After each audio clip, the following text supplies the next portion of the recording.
On business, the federal government says it has secured a budget support loan worth $1.5 billion from the World Bank and another worth $80 million from the African Development Bank to finance various projects in critical sectors of the economy.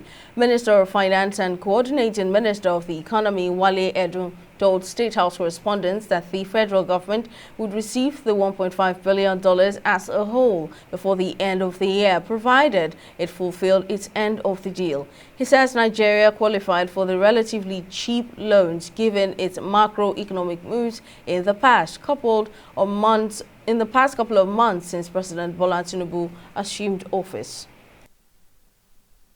Application for financing from the World Bank, and in particular the International Development Association, which is really the virtually free or zero interest lending arm or financing arm of the World Bank. The total is $1.5 billion.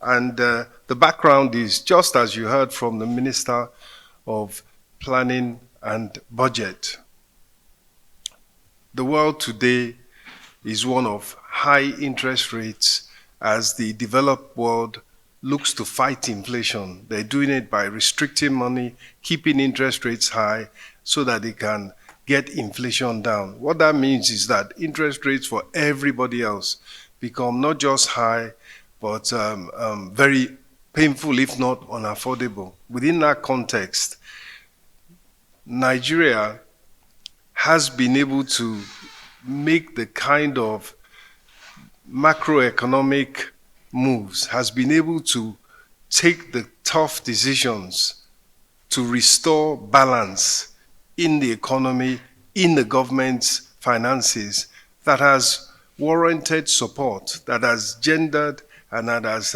elicited even support from the multilateral development banks. And it's on the basis of that that the World Bank is willing to consider and to process on our behalf $1.5 billion of concessional financing, relatively cheap financing, and financing that will be disbursed relatively quickly.